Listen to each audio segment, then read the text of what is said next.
Hello friends, welcome to my channel. કેમ છો બધા મજામાં? તો આજે હું તમારા માટે લઈને આવી છું લીલી હળદર, આંબળા અને આદુમાંથી બનતો એકદમ સરસ એવો મુખવાસ. તો એના માટે સૌપ્રથમ આપણે એક પેસ્ટ બનાવવાની છે. તો એના માટે અહીં મેં 150 ગ્રામ જેટલી લીલી કોથમીરને સમારી લીધી છે. 1 કપ ફુદીનાના પાન લઈ લીધા છે.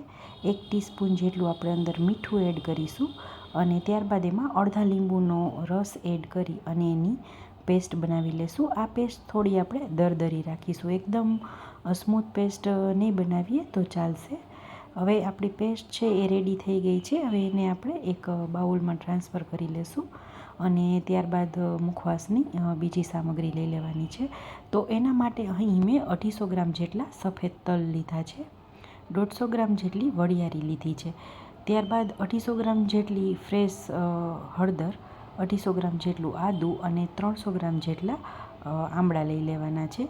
તો સૌપ્રથમ આપણે વરિયાળી અને તલને પલાળી દઈશું.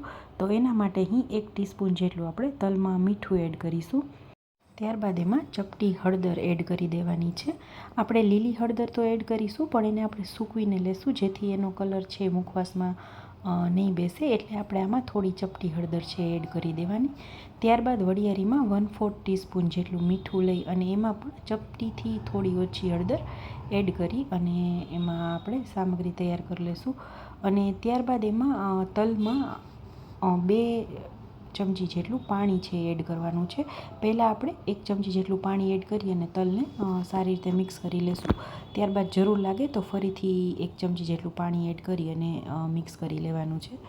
તો આ હજી મને થોડું પાણી તલ છે એ થોડા એવા કોરા લાગે છે, તો ફરીથી 1 ચમચી જેટલું પાણી છે મેં એડ કરી અને સારી રીતે મિક્સ કરી દેવાનું. આ રીતે હાથેથી જ આપણે મિક્સ કરીશું તો પાણી છે એ બધા તલમાં સરસ એવું મિક્સ થઈ જશે. અને વરિયાળીમાં પણ આપણે 2 ચમચી જેટલું પાણી એડ કરી અને એને મિક્સ કરી લઈશું. વરિયાળી છે એ થોડી તલ કરતાં સાઇઝમાં મોટી હોય છે અને અહીંયા આપણે 150 ગ્રામ લીધી છે, તો પણ એમાં 2 ચમચી જેટલું પાણી એડ કરી અને એને 7થી 8 કલાક અથવા તો આખી રાત માટે પલાળી અને રાખી દઈશું, જેથી મીઠું અને હળદર છે એ સરસ એવા એમાં ચડી જશે. ત્યારબાદ હવે આપણે એને રાખી દઈશું અને ત્યારબાદ લીલી હળદર જે છે, આદું, લીલી હળદર અને આંબળા એને આપણે ખમણી લેવાના છે. તો સૌપ્રથમ આપણે લીલી હળદરને સારી રીતે ધોઈ અને આ રીતે એની છાલ કાઢી લેવાની છે. તો આ રીતે બધું જે આદું, આંબળા અને હળદર છે એને આપણે ખમણી લેવાના છે, પણ આપણે એને અલગ અલગ ખમણીશું જેથી સૂકવતી વખતે આપણે એને અલગ રાખી શકીએ. તો આ રીતે આદું અને હળદર જે છે એની મેં છાલ કાઢી લીધી છે. હવે ત્યારબાદ જો તમારે મોટી સાઇઝની ખમણી જે આવે છે એમાં કરવી હોય તો પણ તો સૂકવણી છે એ થોડી મોટી થશે, પણ જે મેં આ ચીઝની જે ખમણી આવે છે એમાં આ રીતે હળદરને અને આદુને ખમણી લઈશું. તો તમે જોઈ શકો છો એકદમ સરસ પતલી એવી એની સ્લાઇસ છે એ થઈ અને રેડી થશે, જેથી સુકાવવામાં પણ 2 દિવસ જેટલો ટાઈમ લાગશે, પણ એકદમ સરસ સુકાઈ જતી હોય છે. તો આપણી હળદર છે એ ખમણાઈ ગઈ છે. હવે આપણે એને એક પ્લેટમાં ટ્રાન્સફર કરી લેશું. આપણે આને અલગ અલગ સૂકવવા માટે રાખીશું. પછી તો આપણે સુકાઈ જાય પછી મિક્સ કરીશું, પણ અત્યારે આપણે સૂકવણી વખતે અલગ અલગ રાખીશું. તો હવે આપણે આદુને ખમણી લેવાનું છે. આદુમાં જો કોઈ ઉપરથી થોડા રેસા કે એવું નીકળે તો આપણે એને અલગ કરી નાખીશું, કેમ કે આદું છે એ થોડું આ રીતે રેસાવાળું હોય છે, તો એમાંથી થોડા રેસા છે એ નીકળતા હોય છે. હવે એને પણ એક પ્લેટમાં ટ્રાન્સફર કરી દેશું અને ત્યારબાદ આંબળાને સરસ એવા ધોઈ અને એને પણ આ રીતે આ જ ખમણીમાં હું ખમણી લઈશ, જેથી એકદમ સરસ એવો ઝીણો એનો ભૂકો છે એ બની અને રેડી થશે. આંબળા અને આદુમાં બંનેમાં થોડા રેસા હોય છે, જેથી એ એકદમ જે લીલી હળદરમાં જે સ્લાઇસ બને છે એ રીતની નથી બનતી, પણ એનો આ રીતે થોડો ઝીણો ભૂકો થઈ જાય છે. અને આંબળામાં થોડા આ રીતે ડાઘ કે એવું કંઈ હોય તો આપણે એને કાઢી લઈશું. હવે ત્રણેય વસ્તુ સરસ એવી ખમણાઈ ગઈ છે.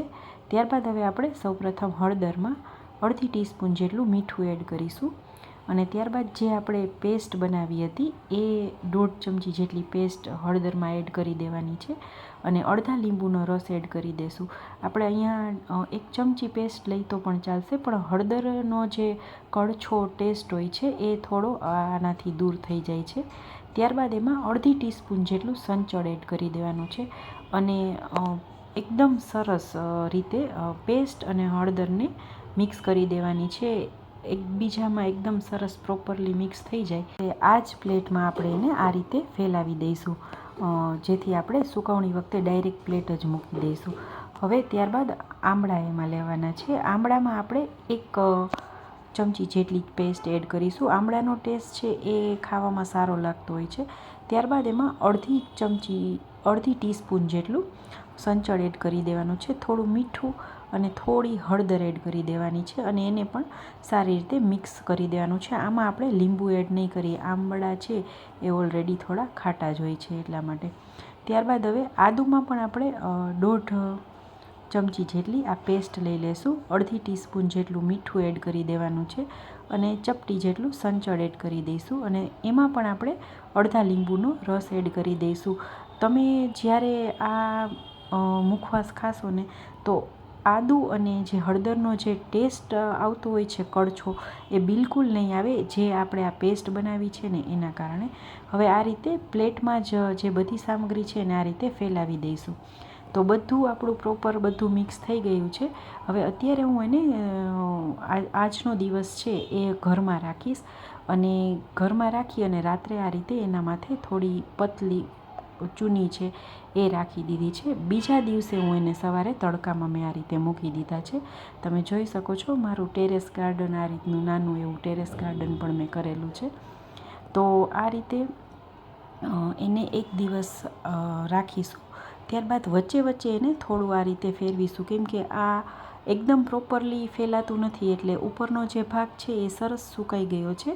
પણ અત્યારે થોડું બપોરના ટાઈમમાં હું આ રીતે થોડી ફેરવી જઈશ અને પછી એને સરસ પાછું થાળીમાં આપણે સ્પ્રેડ કરી દઈશું. તો આ રીતે ત્રણેય વસ્તુને આપણે સરસ એવું આ રીતે પલટાવી અને ફરીથી પાછું એને સૂકવવા માટે મૂકી દઈશું અને જ્યાં સુધી તડકો આવે ત્યાં સુધી આપણે એને રાખીશું. તમે જોઈ શકો છો આંબળા છે એ થોડા એવા વધારે સુકાઈ ગયા છે, પણ હળદર અને આદુને થોડી સુકાતા વાર લાગતી હોય છે. આ રીતે નીચેનો ભાગ છે એ સુકાઈ જાય એટલે આ રીતે ફરીથી આપણે એકવાર એને પલટાવી જવું. હવે ત્યારબાદ પાછો સાંજ સુધી હું રાખીશ. તમે જોઈ શકો છો અત્યારે પાછું મેં રહેવા દીધું અને સાંજ સુધી આને આ રીતે રાખી લીધું. તો હવે તડકો છે એ પણ જતો રહ્યો છે. તો હવે આપણે એને ફરીથી ઘરમાં લઈ લઈશું. આ રીતે પતલું કાપડ લગાવી અને રાખી દઈશું. તો હવે બીજા દિવસે સવારે તલ વરિયાળી છે એ ખૂબ સરસ એવા પલળી ગયા છે. તમે જોઈ શકો છો આપણે એટલું બધું પાણી એમાં એડ નથી કર્યું, તો સરસ એવા આ રીતે કોરા જ રહ્યા છે. તો બસ હવે આપણે એને એક જાડા તળિયાવાળા વાસણમાં શેકી લેશું. ઘણા લોકો આને તડકામાં સૂકવી અને પછી શેકતા હોય છે, પણ એનાથી તલ અને વરિયાળીમાં જે મોઇશ્ચર હોય છે એ તો ઉડી જાય છે, પણ જે એ પોચા થવા જોઈએ, આપણને ઘણીવાર મુખવાસ અમુક જગ્યાએ આપણે ખાઈએ તો એકદમ સરસ ચવાઈ જાય એવો સરસ હોય છે. તો એનું એ કારણ છે કે તમે પલાળી અને એને સૂકવતા નહીં, આ રીતે ડાયરેક્ટ જ એને શેકી લેવાના અને સતત ચલાવતા એને મીડિયમ ટુ લો ફ્લેમ ઉપર શેકીશું.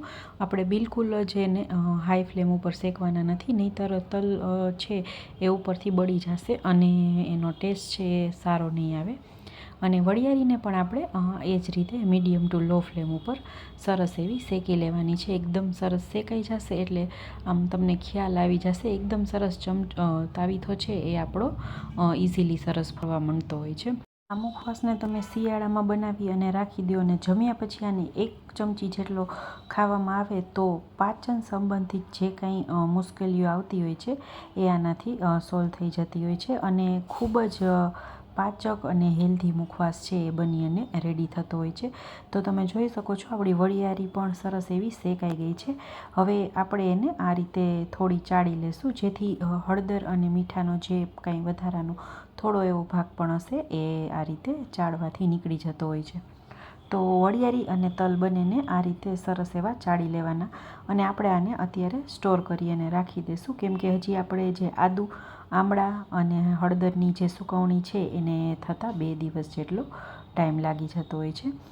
તો બીજા દિવસે તમે જોઈ શકો છો આ રીતે મેં ફરીથી પાછા એને તડકા નીચે રાખી દીધા અને બીજા દિવસે સાંજે એને મેં જોઈ લીધા. તો તમે જોઈ શકો છો બીજા દિવસે એકદમ જ સરસ ડ્રાય થઈ ગયા છે. અને આ રીતે આપણે હાથેથી મસળીએ તો એકદમ સરસ એવો અવાજ આવે એવા આ ડ્રાય થઈ ગયા છે. બસ તો આપણા સુકવણી પણ સારો એવો તડકો હોવાથી 2 દિવસમાં સરસ એવી સુકાઈ ગઈ છે.